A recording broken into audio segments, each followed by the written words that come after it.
Vader in de hemel, dank u voor deze morgen, Heer. Dank u voor uw genade, voor uw goedheid, voor alles wat u al voorzien hebt voor elk van ons, Heer. We openen onze harten en we naderen uw troon van genade, om nieuwe genade te ontvangen ook deze morgen, Heer. Zet uw salving vrij, Heer. Zet uw aanwezigheid. Dank u voor uw aanwezigheid in ons midden, Heer. Dat het krachtig mag zijn, dat elk hart aangeraakt mag zijn, dat we opnieuw gevuld mag zijn met uw kracht, met uw salving, Heer. Dank u, Heer, de salving die elke juk verbreekt, Heer. The anointing that breaks every yoke. In Jesus' mighty name. In the name of Jesus, every noise that is not from God be silenced right now. In Jesus' mighty name. Thank you for the grace and the love of God. Dank u voor uw liefde en uw genade, Heer. Die ons omhullen, die ons ommantelen, die ons bedekken. En uw bloed die ons vrijzet, die ons rechtvaardig maakt. Dank u, Heilige Geest, dat u bent welkom om alles te doen wat u van plan bent. In Jezus' machtige naam. Leid ons verder. Halleluja. Amen.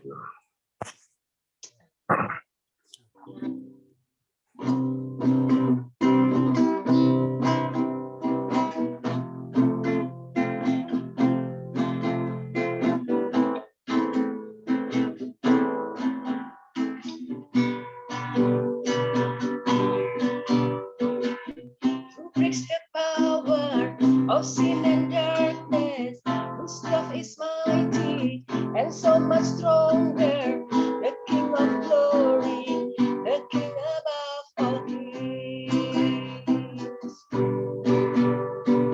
who shakes the whole earth with holy thunder and leaves us breathless in awe and wonder. The King of glory, the King above all kings. This is amazing grace. This is unfailing love. That you will take my place. That you will bear my cross. You will lay down your life. That I would be set free. Oh, Jesus, I sing for all that you've done for me.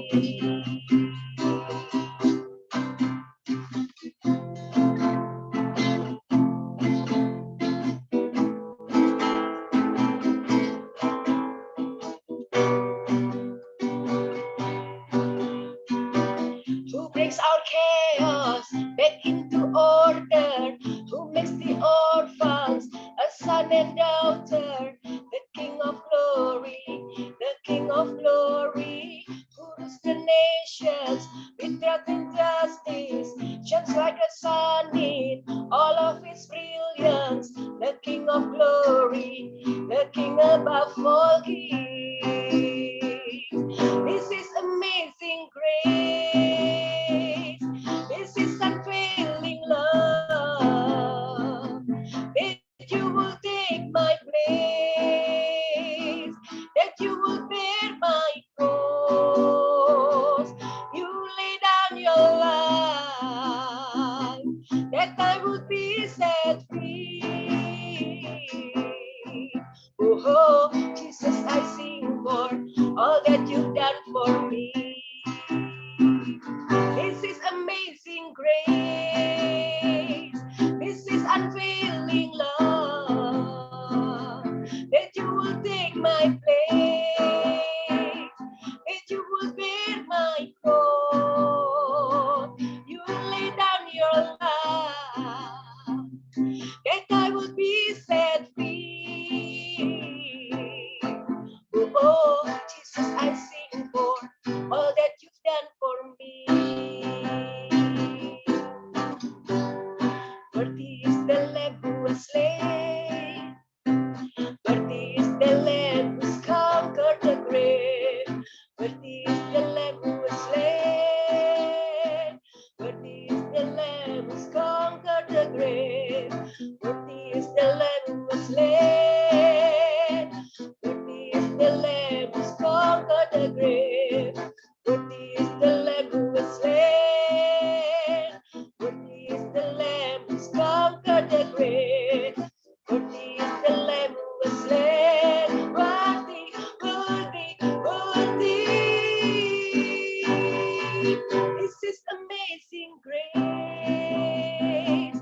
that I will be set free. Oh, Jesus, I sing for all that you've done for me.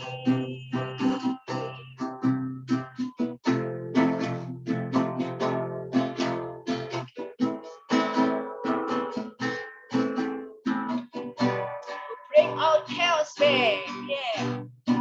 Who brings out chaos back into order? Who makes the orphans a son and daughter? The King of Glory, the King of Glory, who rules the nations with truth and justice, shine like the sun, all of its brilliance. The King of Glory, the King above all kings. This is amazing grace. This is unfailing love, that you will take my place, that you will bear my cross. You lay down your life, that I will be set free. Oh, Jesus, I sing for all that you've done for me. Jesus, I sing for all that you've done for me. Jesus, I sing for all that you've done for me. Ya, oleh karena semua yang Tuhan Yesus sudah lakukan buat kita, maka kita menerima penebusan dari darah Yesus. Dan kita menerima kuasa. Kemanapun kita pergi, dimanapun kita berada, kita memiliki ada mujizat mengikuti kita.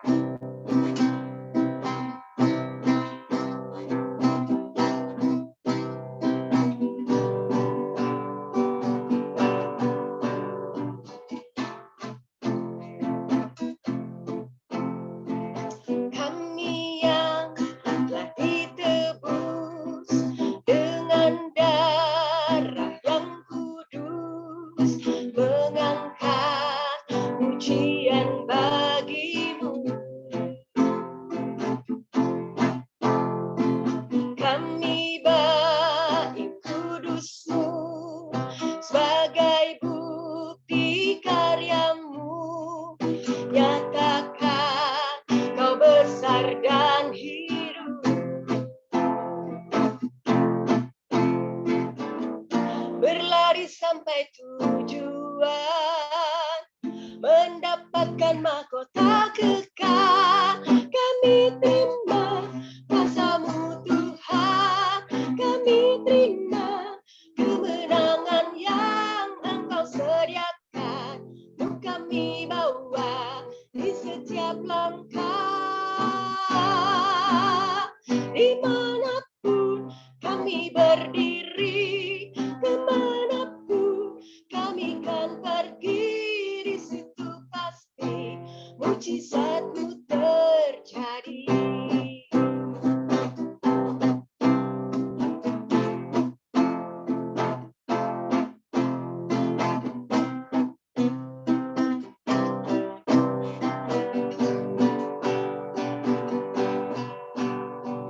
Kami yang telah ditebus dengan darah yang kudus, mengangkat pujian bagimu.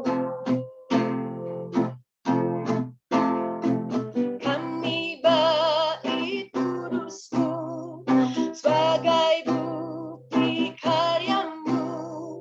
Nyatakan kau besar dan hidup. Berlari sampai tujuan, mendapatkan mahkota kekal. Kami terima kuasa-Mu Tuhan, kami terima kemenangan yang Engkau sediakan. Untuk kami bawa di setiap langkah, dimanapun kami berdiri, kemanapun kami kan pergi.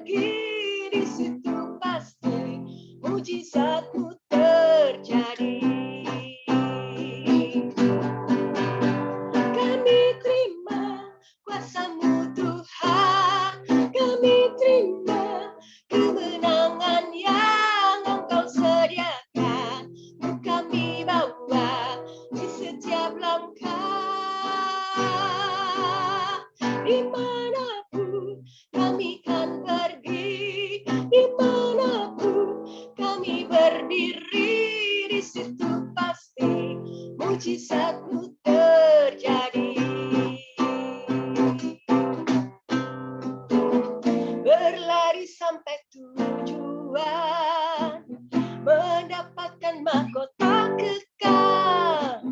Berlari sampai tujuan, mendapatkan mahkota kekal. Berlari sampai tujuan, mendapatkan mahkota kekal.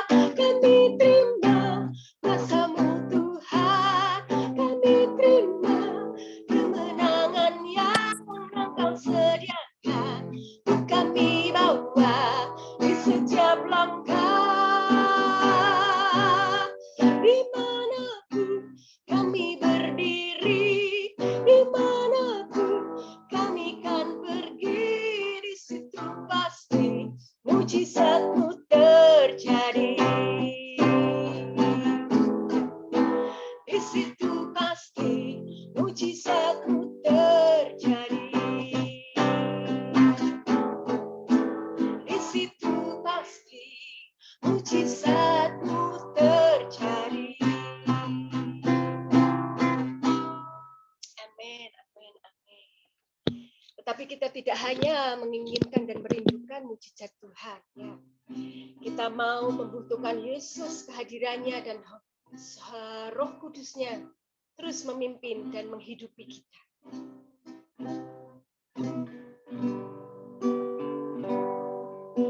I set my eyes upon your feet, oh Jesus. I set my heart responding to your love. I cast my fear and surrender all to you. Lord, here I worship you.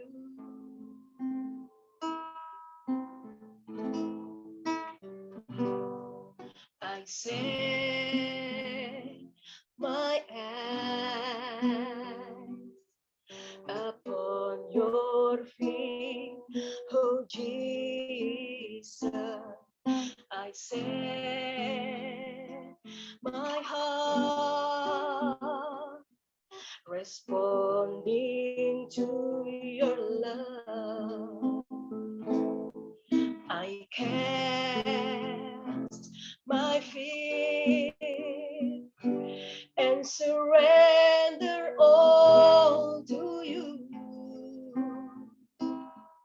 Lord, here I worship you. Oh, how I need your presence, Lord. Oh, how I need your presence, Lord. Spirit of hope, drawing closer to you, Lord. Spirit of life, flowing into my heart. Oh, I need your presence, Lord. How I need your presence, Lord. Spirit of hope, draw me closer to you, Lord. Spirit of life, flowing into my heart as I worship you. As I worship you.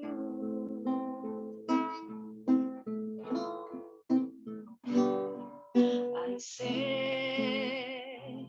my eyes upon your feet, oh Jesus. I set my heart responding to your love. I cast my and surrender all to you. Lord, here I worship you. How I need your presence, Lord. How I need your presence, Lord. Spirit of hope, draw me closer to you, Lord. Spirit of life, flowing into my heart. How we need your presence, Lord. How we need your presence, Lord. Spirit of hope, draw us closer to you, Lord. Spirit of life, flowing into our heart. How we need your presence, Lord. How we need your presence, Lord. Spirit of hope, draw us closer to you, Lord. Spirit of life, flowing into our heart as we worship you. Let this be a cry from my heart, pouring out a sacrifice of praise. Let this be a worship from my heart in my surrender. Let this be a sweet song of you. Let this be the most that I can give. Let this be a worship from my heart for you, my King. Let this be a sweet song for you. Let this be the most that I can give. Let this be a worship from my heart for you, my King.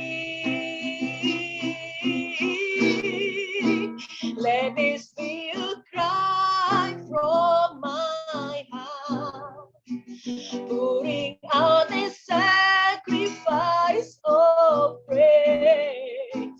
Let this be a worship from my heart in my surrender.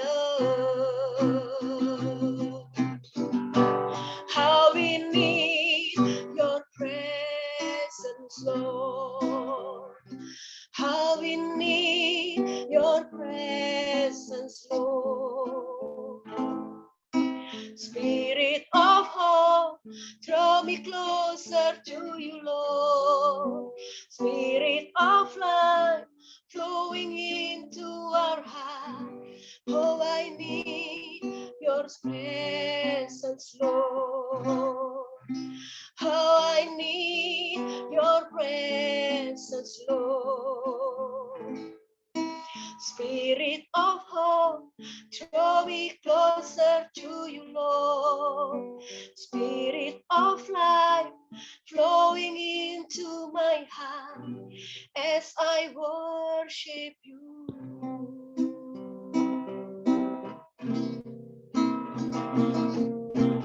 Rain down, rain on us. Holy Spirit, rain down. Holy Spirit, rain down.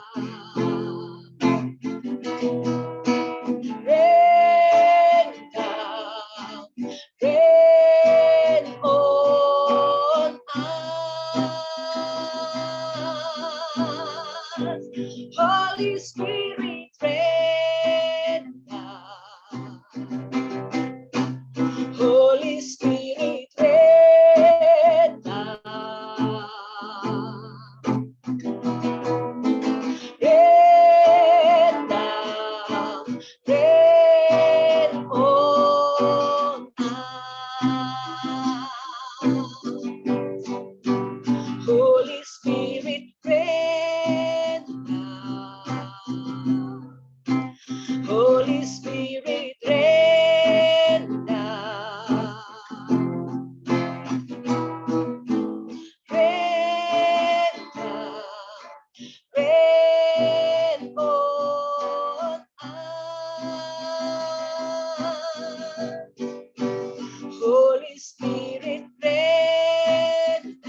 and fill the atmosphere.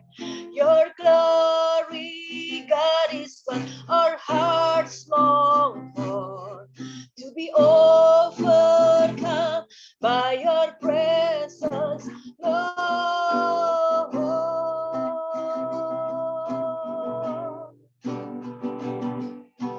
Holy Spirit, you are welcome here. Come flood this place and fill the atmosphere. Your glory, God, is what our hearts long for, to be overcome by your presence, Lord.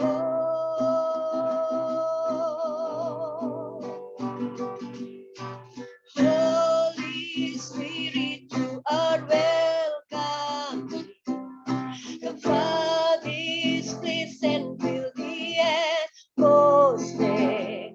Your glory, God, is what our hearts long for, to be overcome by your presence, Lord. Holy Spirit, rain down. Holy Spirit, rain down. Rain down, rain on us. Holy Spirit, rain down. Holy Spirit, rain down. Rain down, rain on us.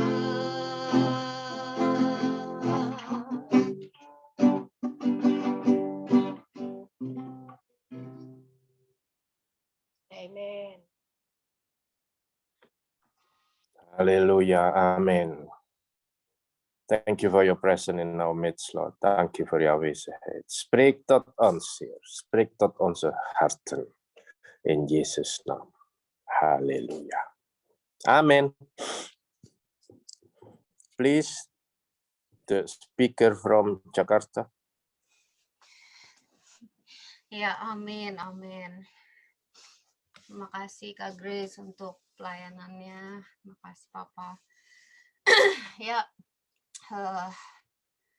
sungguh ucap syukur hari ini kita bisa bertemu lagi walaupun kita masih online. Ik ben zo blij dat we weer kunnen samen zijn, zelfs al is het online. Ya, tapi wow, sungguh Roh Kudus hadir di tengah-tengah kita. Maar het is echt goed dat de Heilige Geest in ons midden is. Dan biarlah pujian yang tadi kita naikkan sungguh menyenangkan hati Tuhan. En dat de lofprijs die we daarnet gedaan hebben, dat het echt Gods hart raakt. Ya. Dan minggu ini saya masih mau melanjutkan pembahasan seperti 2 minggu dan minggu sebelumnya, yaitu gimana kita hidup berkemenangan, hidup lebih dari pemenang. En ik wil nu verder spreken of wat we eigenlijk vorige week ook besproken hebben over overwinnend leven. Ya. Dan hal ini Tuhan taruh di hati saya mengenai apa arti pertandingan dan menjadi seorang pemenang sesungguhnya. En God heeft op mijn hart gelegd wat de betekenis is van pertanding. Oh, wedstrijd, ya. Van de wedstrijd en kunnen overwinnen als kind van God. Ya. Dan saudara-saudara dari Ibrani 12 ayat 1 sampai 2. En ik wil lezen van Hebreeën 12 vers 1 en 2. Saya akan bacakan, karena kita mempunyai banyak saksi bagaikan awan yang mengelilingi kita, marilah kita menanggalkan semua beban dan dosa yang begitu merintangi kita, dan berlomba dengan tekun dalam perlombaan yang diwajibkan bagi kita. Dan marilah kita melakukannya dengan mata yang tertuju kepada Yesus yang memimpin kita dalam iman dan yang membawa iman kita itu kepada kesempurnaan. Yang dengan mengabaikan kehinaan, tekun memikul salib, ganti sukacita yang disediakan bagi Dia yang sekarang duduk di sebelah kanan tahta Allah. Dus Hebreeën 12, vers 1 en 2. Wel nu dan, laten ook wij, nu wij door zo'n menigte van getuigen omringd worden, afleggen alle last en de zonde die ons zo gemakkelijk verstrikt, en laten wij met volharding de wedloop lopen die voor ons ligt. Terwijl wij het oog gericht houden op Jezus, de leidsman en voleinder van het geloof. Hij heeft om de vreugde die hem in het vooruitzicht was gesteld, het kruis verdragen en de schande veracht en zit nu aan de rechterhand van de troon van God. Ya, ayat ini memberikan makna yang berbeda bagi saya, meaning yang berbeda. Dit vers heeft een andere mening, een andere betekenis voor mij. Ya, dan yang Tuhan taruh di hati saya itu, En wat God in mijn hart legt, menang bukan berarti mendapatkan semua sesuai dengan keinginan kita. is dat overwinnen niet altijd is dat wij alles krijgen zoals we willen. Situasi berubah menjadi apa yang kita harapkan, De situatie kan anders zijn dan die we willen, dan die we hopen. ya mendapatkan berkat, mendapatkan promosi, Het krijgen van zegen en promotie, mendapatkan kesembuhan dari kesakitan kita. het krijgen van genezing van onze ziekten.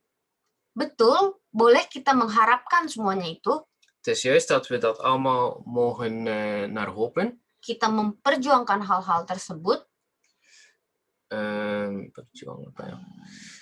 We mogen daar naartoe streven, ja. Ya, bahkan Tuhan pun mengatakan memang mintalah dan ketuklah. Want God zegt juist, ja, vraag en klop. Ya, tapi kita diingatkan jangan sampai ini menjadi menang yang kita tuju, yang kita aim. Maar God zegt, laat dit niet de overwinning zijn waartoe we naar focussen. Ya, berkemenangan bukan berarti berhasil mendapatkan apa yang kita inginkan. Overwinning wil niet zeggen dat we alles krijgen wat we willen. Tetapi Tuhan mau bagaimana kita menang sekalipun semua tidak sesuai seperti yang kita harapkan. Maar God wil juist dat we overwinning hebben, zelfs als niet alles gebeurt zoals we hopen. Ya. Masih bisakah kita merasa menang di saat keadaan kita tidak berubah? We kunnen overwinnend voelen, zelfs in de omstandigheden die niet veranderd zijn. Masih bisakah kita berkata kita menang dikala yang kita inginkan tidak terpenuhi? Zelfs als wat we willen niet vervuld is, kunnen we nog overwinnend voelen. Dan masih bisakah kita berkata menang di saat kita tidak kunjung sembuh dari penyakit kita? Zelfs als we niet genezen zijn van onze ziekten, kunnen we nog altijd overwinnen voelen. Bisakah kita berkata menang di saat kita hal yang kita inginkan tidak terjadi pada kita?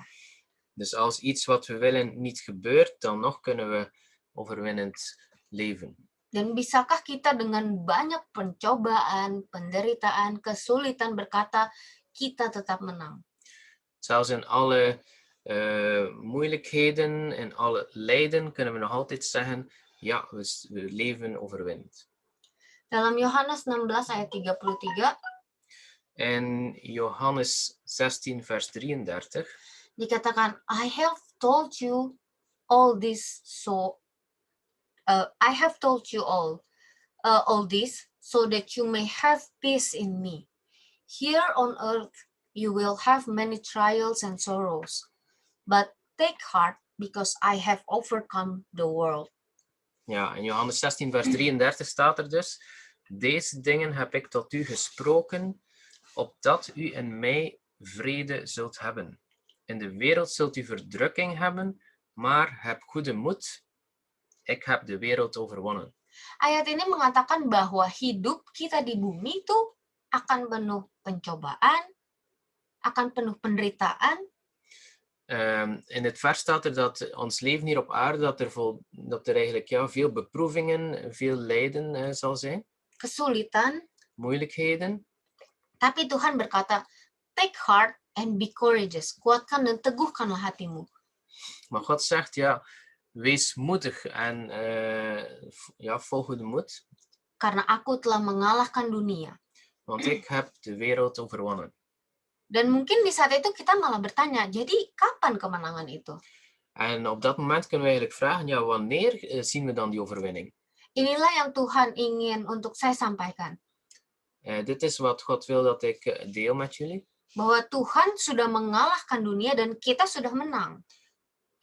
En dat is dat God eigenlijk al overwonnen heeft en dat wij ook overwinning hebben.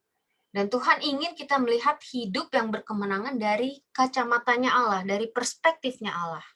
En God wil dat we zien hoe het leven is door de bril van God, van Gods perspectief. Ya, dan saya mencoba menyimpulkan dalam ini. Bahwa hidup yang berkemenangan itu adalah salah satunya adalah iman yang berkemenangan.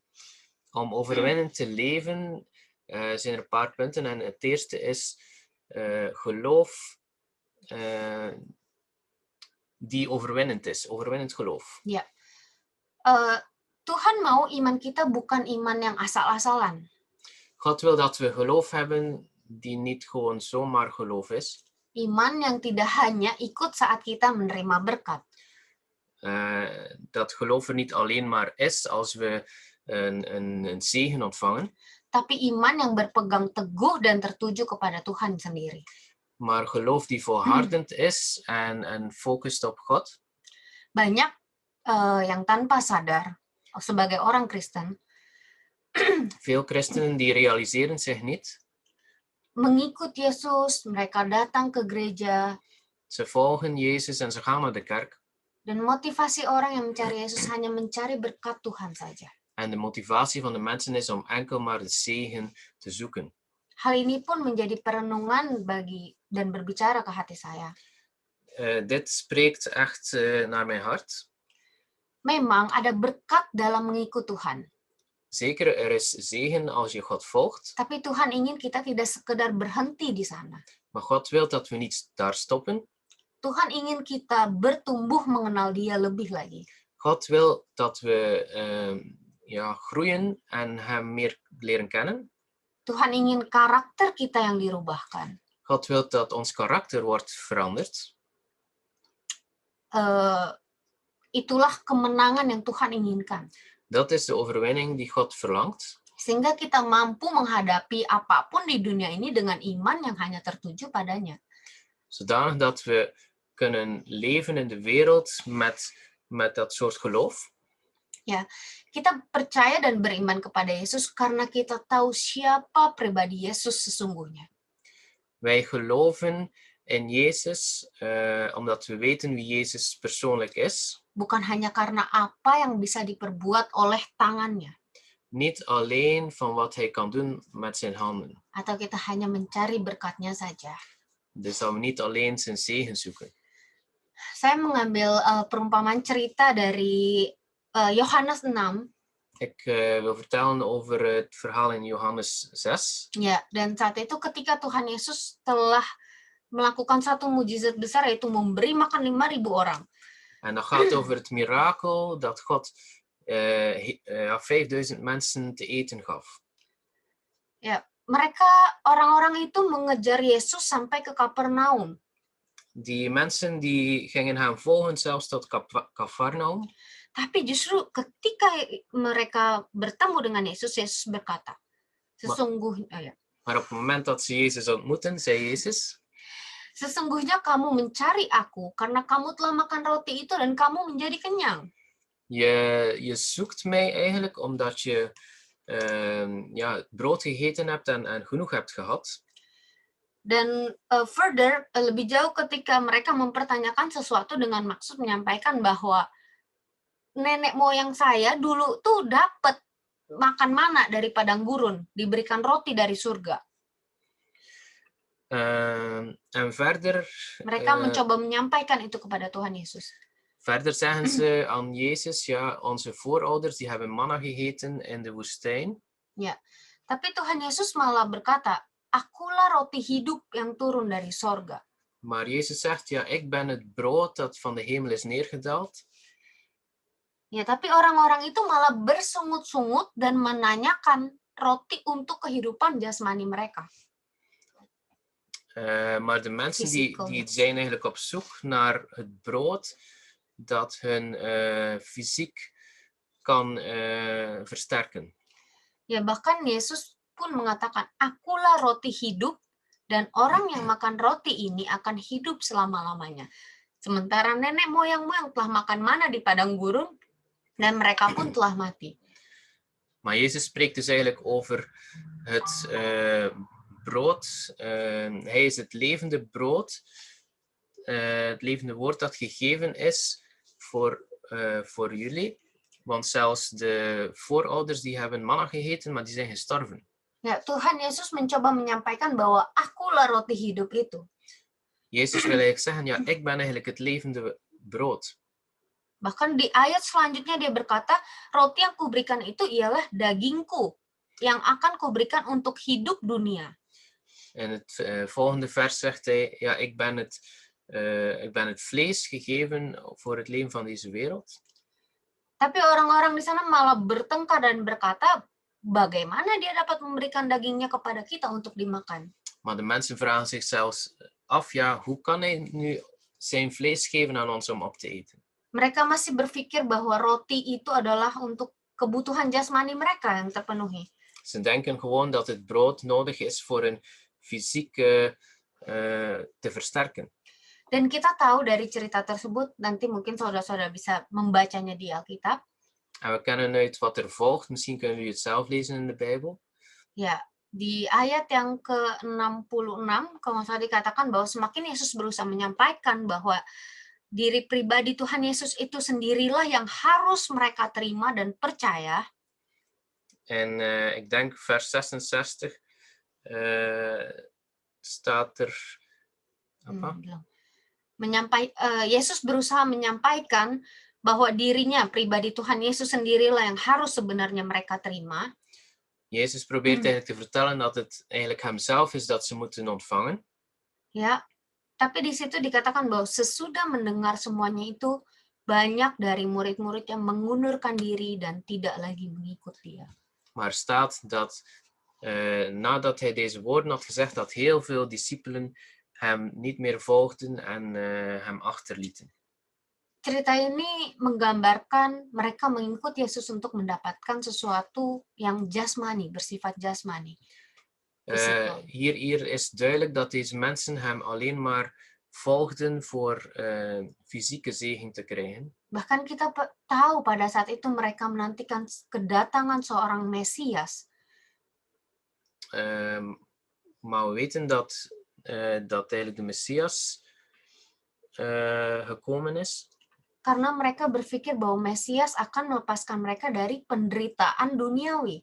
Maar zij denken dat de Messias gekomen is om hen te bevrijden van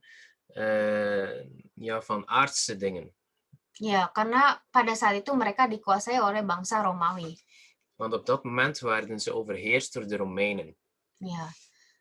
Namun yang Tuhan inginkan adalah iman yang memang menjadi murid.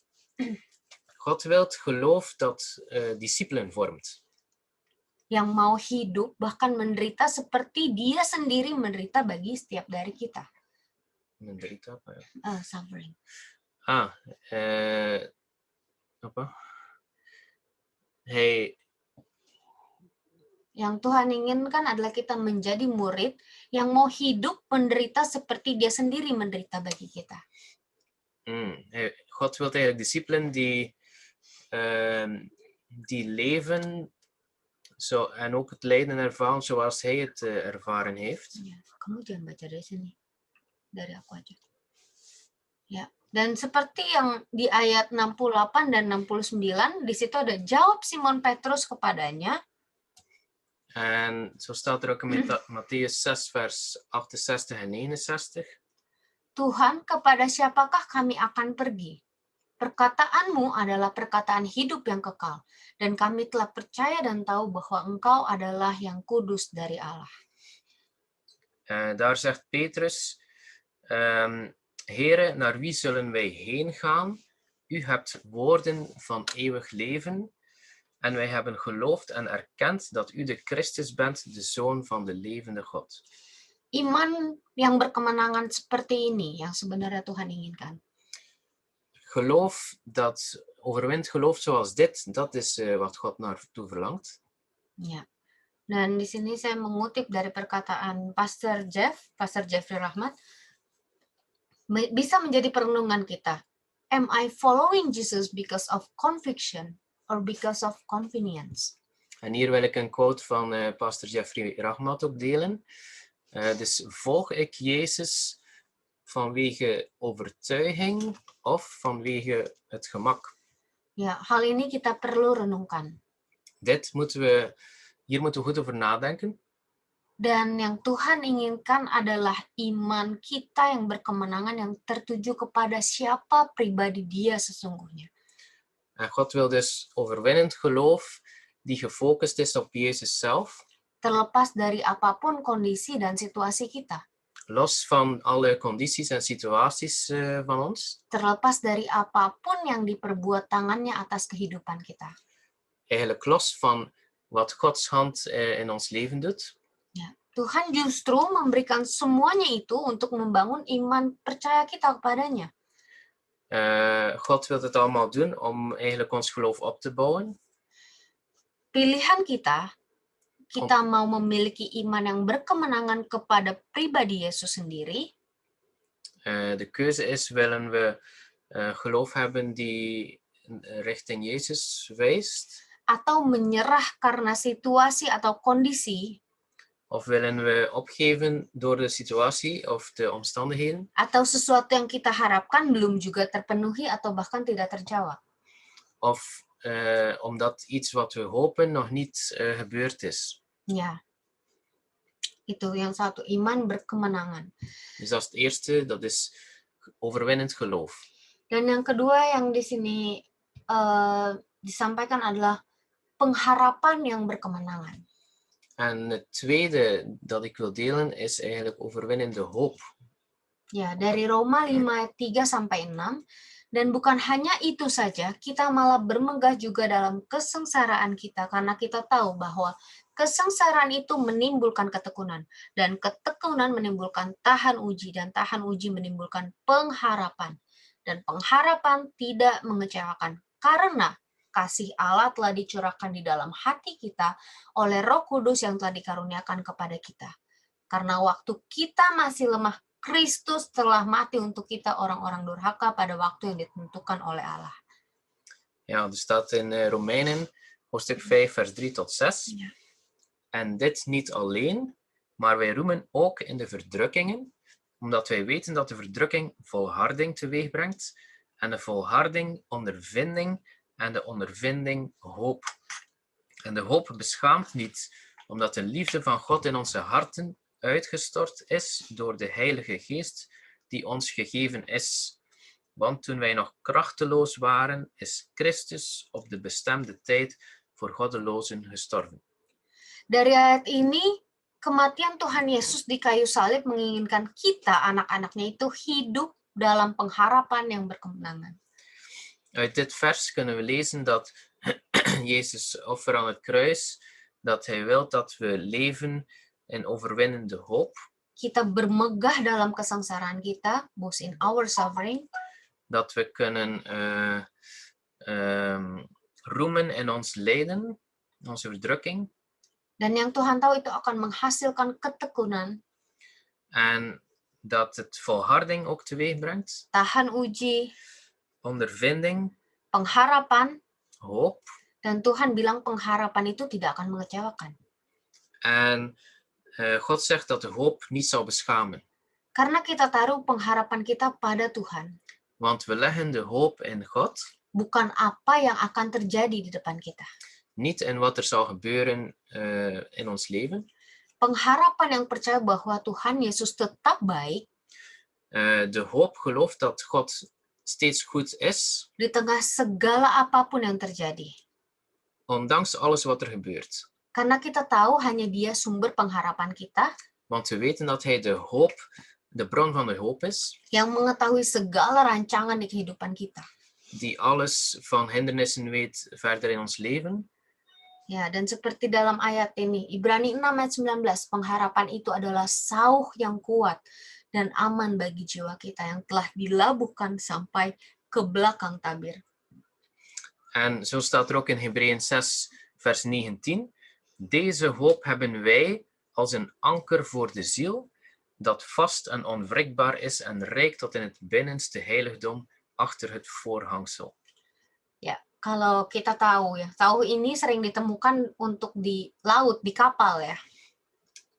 Dus een anker, dat is nodig voor een schip in de zee. Sauh ini ditambatkan ke sesuatu, Ja. dikaitkan ya. Dus het anker wordt eigenlijk, gaat zich vastgrijpen aan iets op de bodem. Ja. Untuk menahan suatu kapal yang besar mungkin. Om eigenlijk een groot schip vast te houden. Ya, agar kapal itu nggak hanyut atau berpindah tempat karena hembusan angin, arus ataupun ombak. Het anker die gaat niet bewegen door de wind of wat dan ook, die blijft op dezelfde plaats. Dan pertanyaan adalah kemana sauh itu kita tambatkan? En de vraag is, waar gaan we ons anker op vastleggen? Kepada siapa pengharapan itu kita tambatkan?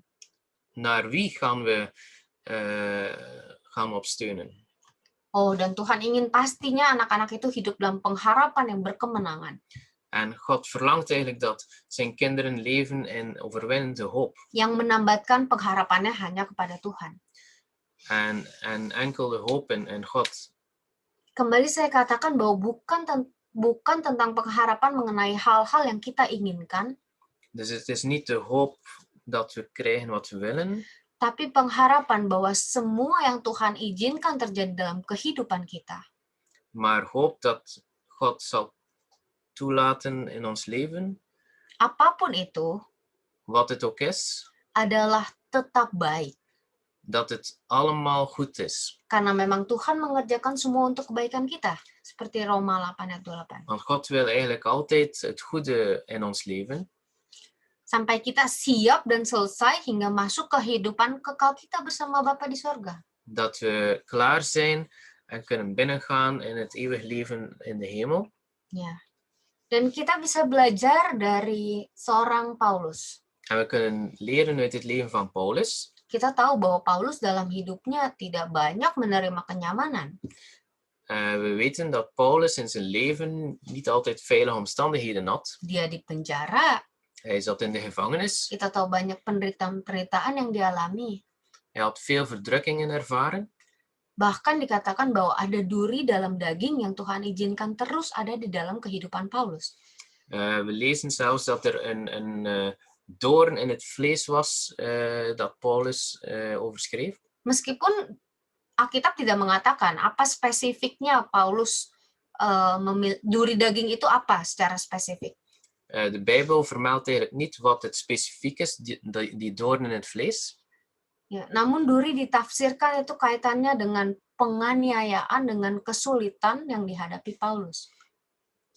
Misschien gaat het over moeilijkheden in het leven van Paulus. Ya. Kita lihat dari 2 Korintus 12 ayat 7 sampai 9. We kunnen lezen in 2 Korintiërs 12 vers 7 tot 9. Sungguh luar biasa ini yang dikatakan Paulus. Het is heel geweldig wat Paulus hier zegt. Dan supaya aku jangan meninggikan diri karena penyataan-penyataan yang luar biasa itu, maka aku diberi suatu duri dalam dagingku, yaitu seorang utusan iblis untuk menggocoh aku, supaya aku jangan meninggikan diri. Tentang hal itu aku sudah 3 kali berseru kepada Tuhan supaya utusan iblis itu mundur daripadaku. Tetapi jawab Tuhan padaku, cukuplah kasih karuniaku bagimu, sebab justru dalam kelemahanlah kuasaku menjadi sempurna. Sebab itu terlebih suka aku bermegah atas kelemahanku supaya kuasa Kristus turun menaungi aku.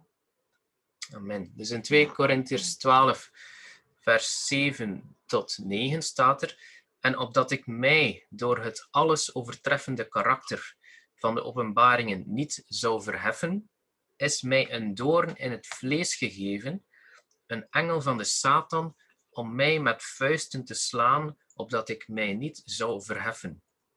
Hierover heb ik de Heere 3 maal gesmeekt dat hij van mij weg zou gaan, maar hij heeft tegen mij gezegd: Mijn genade is voor u genoeg, want mijn kracht wordt in zwakheid volbracht. Daarom zou ik liever roemen in mijn zwakheden, opdat de kracht van Christus in mij komt te wonen. Ya, pengharapan seperti ini yang Tuhan inginkan untuk anak-anaknya. Zo'n hoop is het dat God wilt voor zijn kinderen. Pengharapan yang menang di dalam Tuhan Yesus. Hoop die wint in de Heer Jezus. Dan malah bisa berkata, wah aku bisa suka dan bermegah atas kelemahanku, supaya kuasa Kristus malah turun menaungi aku. Dat je zelfs kan zeggen, ja, ik ga roemen, ik ben blij in mijn zwakheden, zodat de kracht van Christus in mij kan komen.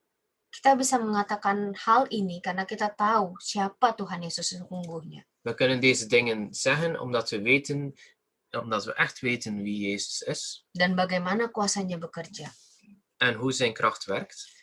Ya, dan biarlah kita memiliki pengharapan yang berkemenangan ini di dalam Tuhan Yesus sendiri. En laten we deze hoop hebben in Jezus Christus zelf. Menambatkan pengharapan kita karena kita tahu pribadinya. En deze hoop hebben omdat we het persoonlijk weten. Dan kita tahu setiap rancangan yang telah dibuatnya untuk kehidupan kita. En we kennen alle rancangan itu. Plannen, ya. We kennen alle plannen die God al heeft voor ons leven. Ya. Amin. Dan yang ketiga itu iman yang berkemenangan, pengharapan yang berkemenangan, dan yang terakhir adalah roh yang berkemenangan. En als derde punt is het overwinnende geest, naast het overwinnende geloof en het overwinnende hoop. Ya. Dari Matius 26 ayat 41, berjaga-jagalah dan berdoalah, supaya kamu jangan jatuh ke dalam pencobaan. Roh memang penurut tetapi daging lemah. Dus in Matthäus 26 vers 41 staat er: Waak en bid, opdat u niet in verzoeking komt. De geest is wel gewillig, maar het vlees is zwak. Melalui ayat ini Tuhan ingin kita hidup dengan roh yang berkemenangan.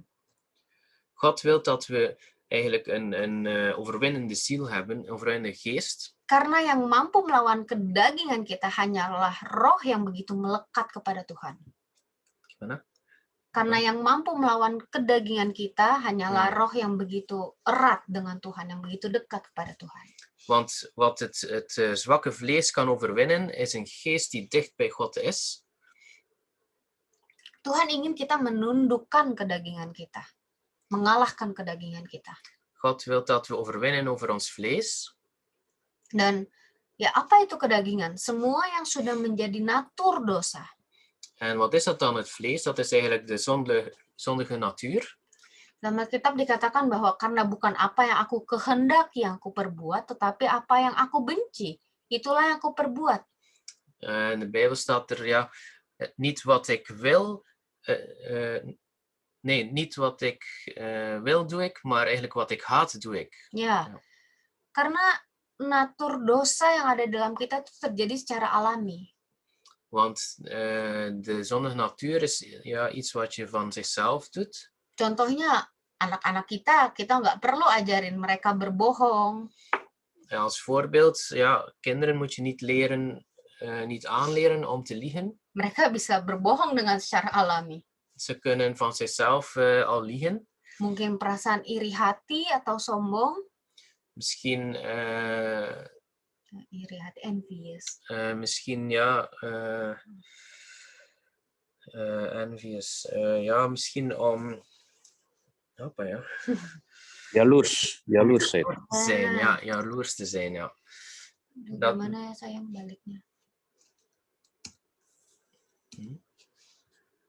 Sebentar ya. Ya, iri hati atau sombong. Ya udah nggak apa-apa. Nee. Ya, iri hati atau sombong, atau mungkin contoh yang ekstrim itu di anak-anak muda ya sekarang, mungkin seks bebas atau melakukan seks tanpa ikatan kudus pernikahan. En misschien wat meer extreem, ja, is seks hebben buiten het huwelijk. Oh, Ja. ya. Tapi dengan sendirinya itu mereka bisa melakukan hal-hal itu tanpa kita suruh. Die dingen kunnen ze doen zonder dat wij het zeggen dat ze moeten doen. Atau malah justru biasanya kita mengajarkan mereka untuk menghindari hal-hal tersebut. Maar we kunnen wel aanleren dat ze zo'n dingen niet doen. Ya, karena ya seperti itulah, tanpa diajari pun mereka bisa melakukan hal-hal itu. Dus ja, zonder dat je het aanleert, kunnen ze die dingen eigenlijk gewoon doen. Ya, apapun bentuknya itu hanya bisa dilawan dengan relasi kita dengan Tuhan. Dus die dingen kunnen we alleen maar overwinnen door onze relatie met God. Dan peka akan apapun yang Tuhan taruh di hati kita. En, Sensitif, ya. En sensitief zijn, ja, aan wat God in ons hart legt. Ya. Dalam Galatia 5 ayat 16, ini agak panjang sedikit saya bacakan. Maksudku ialah hiduplah oleh roh, maka kamu tidak akan menuruti kedagingan daging. Sebab keinginan daging berlawanan dengan keinginan roh, dan keinginan roh berlawanan dengan keinginan daging. Karena keduanya bertentangan, sehingga kamu setiap kali tidak melakukan apa yang kamu kehendaki. Dus in Galaten 5 vers 16 tot 17 staat volgende. Maar ik zeg, wandel door de geest en u zult zeker de begeerte van het vlees niet volbrengen. Want het vlees begeert tegen de geest in en de geest tegen het vlees in. En die staan tegenover elkaar, zodat u niet doet wat u zou willen. Ya. Nah, ayat selanjutnya, akan tetapi jikalau kamu memberi dirimu dipimpin oleh roh, maka kamu tidak hidup di bawah hukum Taurat. Perbuatan daging telah nyata, yaitu percabulan, kecemaran, hawa nafsu, penyembahan berhala, sihir, perseteruan, perselisihan, iri hati, amarah, kepentingan diri sendiri, percideraan, roh pemecah, kedengkian, kemabukan, pesta pora, dan sebagainya. Terhadap semuanya itu kuperingatkan kamu, seperti yang telah kubuat dahulu, bahwa barang siapa melakukan hal-hal yang demikian, ia tidak akan mendapat bagian dalam kerajaan sorga, dalam kerajaan Allah. En verder, vanaf vers 18 tot 21 staat volgende. Als u echter door de geest geleid wordt, bent u niet onder de wet. Het is bekend wat de werken van het vlees zijn, namelijk overspel, hoererij, onreinheid, losbandigheid, afgoderij, toverij, vijandschappen, ruzie, afgunst, woedeuitbarstingen, egoïsme, oneenigheid, afwijkingen in de leer, jaloersheid, moord, dronkenschap, zwelgpartijen en dergelijke, waarvan ik u voorzeg, zoals ik ook al eerder gezegd heb, dat wie zulke dingen doen, het koninkrijk van God niet zullen beërven. Ya, wah, iblis itu sangat suka memakai kedagingan kita. De vijand houdt ervan om ons vlees te gebruiken. Mungkin di antara suami istri, Misschien tussen man en vrouw, keluarga, orang tua dan anak, in familie, ouders en kinderen, teman atau sahabat kita, vrienden of beste vrienden van ons, relasi kita dengan orang lain atau apapun itu. relaties tussen andere mensen of wat dan ook. Iblis sangat menggunakan kedagingan kita itu. De vijand wil graag dat we ons vlees gebruiken. Makanya dikatakan bahwa berilah dirimu dipimpin oleh roh. Dus er staat, laat je leiden door de geest. Bahkan itu pun kadang kita masih suka terjatuh. En zelfs dan kan het zijn dat we nog vallen. Tapi Tuhan mau kita bangkit dan kembali lagi kepada Dia. Maar God wil dat we dan opstaan en terugkomen naar Hem. Kembali hidup dalam roh bersama Dia. Terugkeren naar het leven met de geest van God. Dan membiarkan Roh Kudus yang terus memimpin dan menuntun kehidupan kita. En laat de Heilige Geest ons steeds leiden. Jangan sekali-sekali kita mengabaikan atau neglect Roh Kudus. Laat niet toe dat we de Heilige Geest negeren, Karena biasanya ketika ada yang pertama kali kita abaikan, want, there is once the first time yang kita neglect, de eerste keer dat we negeren, ya biasanya itu akan terjadi yang kedua kali, yang ketiga kali, meestal is er dan nog een tweede en een derde keer. dan lama-lama kita bisa menjadi tawar hati. En als we dat blijven doen, dan wordt ons hart verhard. Tidak peka lagi terhadap apa yang Roh Kudus katakan. Dan zijn we niet meer sensitief aan wat de Heilige Geest zegt. Ya, Tuhan mau kita memiliki roh yang berkemenangan, God wil dat we een overwinnende geest hebben, melawan apa yang menjadi kedagingan kita. dat we kunnen overwinnen over het vlees. Mungkin sifat buruk kita, Ehm, karakter ya, bad misschien karakter ya. slecht karakter Ya, atau pikiran kita of gedachten yang tidak baik tentunya, pikiran yang tidak baik ya. of slechte gedachten. Ya, atau meninggalkan perbuatan-perbuatan kita yang sebenarnya dalam hati sudah diberitahu Roh Kudus bahwa itu melukakan hati Tuhan. Of dingen doen waarvan dat we weten dat het eigenlijk de Heilige Geest teleurstelt. Ja. Ya. Dalam 1 Korintus 9 ayat 24 sampai 27, tidak tahukah kamu bahwa dalam gelanggang pertandingan semua peserta turut berlari, tetapi bahwa hanya satu orang saja yang mendapat hadiah. Karena itu larilah begitu rupa sehingga kamu memperolehnya. Tiap-tiap orang yang turut mengambil bagian dalam pertandingan menguasai dirinya dalam segala hal. Mereka berbuat demikian untuk memperoleh suatu mahkota yang fana, tetapi kita untuk memperoleh suatu mahkota yang abadi. Sebab itu aku tidak berlari tanpa tujuan, dan aku bukan petinju yang sembarangan saja memukul, tetapi aku melatih tubuhku dan menguasainya seluruhnya, supaya sesudah memberitakan Injil kepada orang lain, jangan aku sendiri ditolak. Staat hier in 1 Korinthe hoofdstuk 9, vers 24 tot 27. Weet u niet dat zij die in de renbaan lopen, allen wel lopen, maar dat slechts één de prijs ontvangt? Loop dan zo dat u die verkrijgt. En iedereen die aan een wedstrijd deelneemt, beheerst zich in alles. Zij nu doen dat om een vergankelijke krans te ontvangen, maar wij om een onvergankelijke krans te ontvangen. Ik loop daarom niet zonder duidelijk doel, en ik vecht zo met de vuist dat ik niet maar wat in de lucht sla, maar ik oefen mijn lichaam op harde wijze en maak het dienstbaar, opdat ik niet misschien, na anderen gepredikt te hebben, zelf verwerpelijk word. Ya, seorang yang bertanding itu mencoba menguasai dirinya. Dus mensen die een wedstrijd deelnemen, die gaan zichzelf versterken. Dan seorang pemenang itu berhasil dikatakan menang jika sudah melewati pertandingan. En ze slagen erin om te winnen, zelfs als zijn er tegenslagen. Tanpa pertandingan kita tidak akan tahu ada menang dan ada kalah. Zonder een wedstrijd weten we niet wie dat er gaat winnen en niet winnen. Dan yang saya mau katakan di sini adalah setiap hari adalah pertandingan. En wat ik wil zeggen is dat er iedere dag een strijd is. Melawan menundukkan kedagingan kita. Een strijd om ons vlees te overwinnen. Pilihan kita, apakah kita menjadi pemenang melawan itu semua? De keuze is of we willen overwinnen over dat alles. Atau justru kita terkalahkan dengan kedagingan kita. Of willen we verliezen van ons vlees. Kita berhasil menguasai diri kita, mengalahkan kedagingan kita. Willen we slagen om onszelf te versterken en te overwinnen over het vlees? Atau kita menyerah dan melakukan kedagingan kita. Of willen we toegeven en doen wat ons vlees wil doen? Ya, setiap hari adalah pertandingan. Elke dag is er een strijd. Dan setiap hari menjadi penentu apakah hidup kita berkemenangan atau tidak. En elke dag is er een keuze of we overwinnend willen leven of niet. Ini akan sungguh indah kalau kita berhasil sehingga pada akhirnya kita seperti Rasul Paulus yang di akhir hidupnya mengatakan.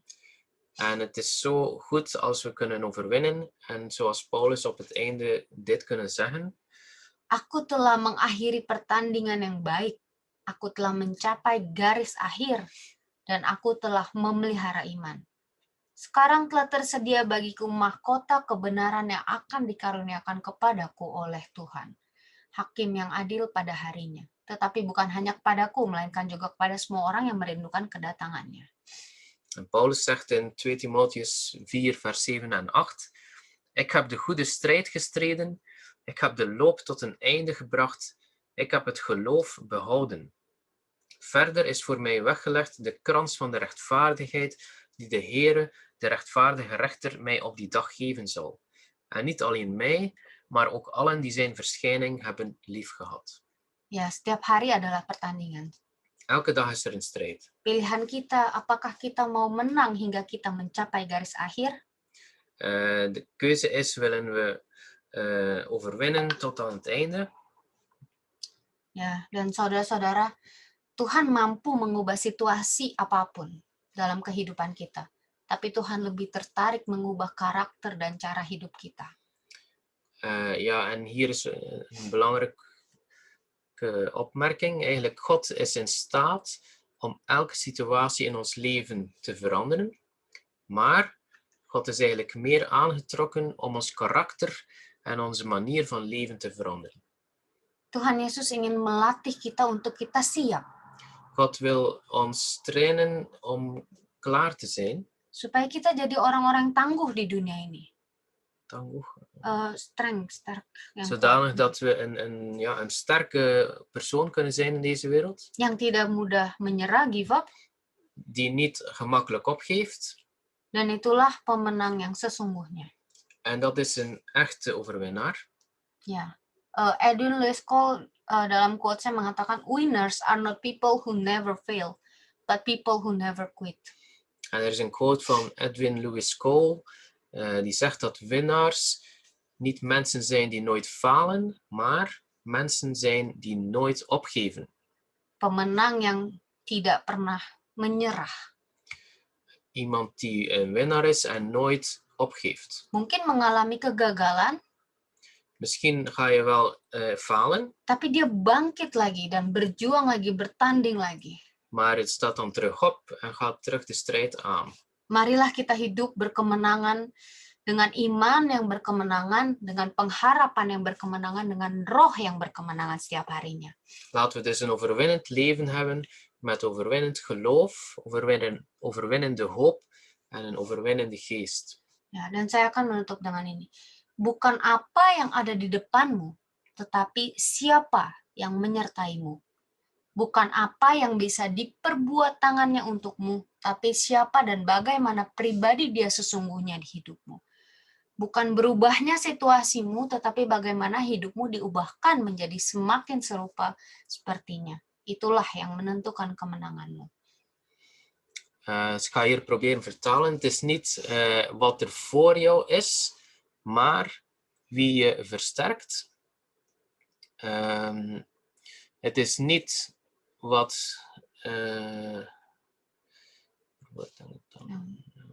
yang tentunya.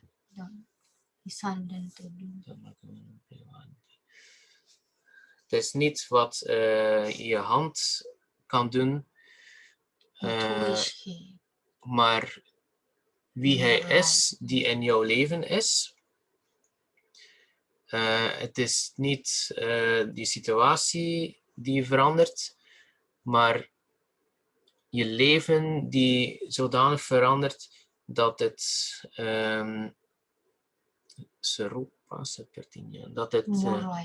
dat het meer zoals Jezus is.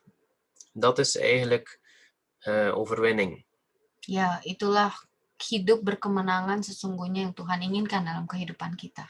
Dat is eigenlijk het leven, het overwinnend leven dat God wilt voor ons. Ya, dan saya berdoa supaya setiap kita saudara di sini. En ik bid dat iedereen die hier is. Kita hidup terus melekat kepada Tuhan. Dat we dichter bij God kunnen leven. Sehingga kita mengalami kemenangan-kemenangan di hidup kita setiap harinya. Dat we overwinning kunnen ervaren in ons leven. Sehingga kita mampu berkata, aku telah mencapai garis finish. Dat we kunnen zeggen, ja, ik heb de finish behaald. Dan memenangkan pertandingan. En ik heb de strijd gestreden. Kita mendapatkan mahkota kekal We hebben de eeuwige kroon. dan siap hidup bersama Tuhan. En we zijn klaar om te leven met God. Ya, amin, amin. Amen. Tuhan Yesus memberkati kita semua. En zegent jullie Ya. iedereen van ons. Amin. Terima kasih buat firman-Nya Maen yang menguatkan. Ini saya bahasa Indonesia aja karena nggak ada orang bule kelihatannya ya. Tuhan kita memang sungguh baik, luar biasa.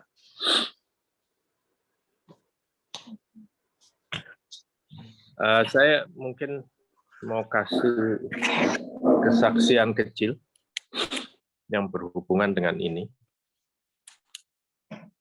Bagaimana pentingnya pertama dekat dengan Tuhan. Kedua, bagaimana perlunya kita berjalan dalam anugerah Tuhan.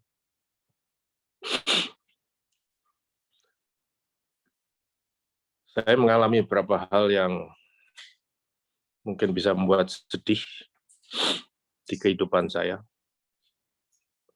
Tapi yang paling besar yang saya alami waktu 2018, saya kehilangan istri saya. Itu suatu yang paling besar yang saya alami. Dan di sini saya mengalami bagaimana besarnya anugerah Tuhan, sehingga biarpun ini terjadi, saya tetap dalam damai sejahtera dan sukacita dalam Tuhan. Jadi saya rasa hidup berkemenangan itu membuat kita tetap damai dan sejahtera dan sukacita apapun keadaannya. Ini adalah bukan standar bukti bahwa kita hidup berkemenangan. Dan Tuhan kita ini penuh dengan damai, penuh dengan anugerah-Nya. Dia tidak akan membiarkan situasi-situasi ini tetap berjalan terus. Dia sempat merubahnya. Dia akan merubah itu. Seperti yang Roma 8 ayat 28 berkata, semua yang kita alamin, bagi siapa yang mengasihi Dia, Dia buat ini menjadi hal yang luar biasa, yang baik. Dan ini yang saya bisa katakan, bagaimana pentingnya dekat dengan Tuhan, dan berjalan dalam kuasa-Nya. Maka Dia selalu akan memberi kita kemenangan, apapun situasinya. Luar biasa apa yang Paulus alami sampai akhir hidupnya. Tapi kita semua diberi anugerah dan Tuhan mengizinkan hal-hal terjadi sesuai dengan kekuatan kita. Jadi kita nggak bisa membandingkan kita dengan orang lain. Kita hanya bisa melihat contoh-contoh saja. Tuhan berkati kalian semua. Tuhan. Bapa yang ada di surga, terima kasih untuk firman-Mu ini Tuhan. Biar ini hidup dalam hati kita, menguatkan kita setiap hari, setiap saat Tuhan. Biar kita tetap dengan iman dalam Kristus, tetap bisa berkemenangan apapun si kita Tuhan. Tuhan, Engkau sungguh baik, kuasa-Mu luar biasa, kasih-Mu luar biasa pada kami Tuhan. Engkau melihat semuanya, Engkau melihat apa yang kami alami, dan Engkau sanggup memberi kami kemenangan dalam segala situasi Tuhan. Kalau dalam keluarga Tuhan ada keinginan-keinginan yang mungkin masih belum terjadi, itu pun Engkau akan sanggup merubahnya Tuhan. Di dalam nama Yesus Kristus, kami bersyukur dan berterima kasih untuk semua. Haleluya. Amin. Jadi kalau ada keluarga misalnya yang menginginkan suaminya mengenal Tuhan, ini juga semacam penderitaan ya.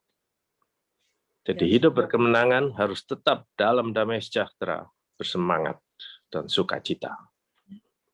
Tuhan sanggup merubah semuanya. Amin.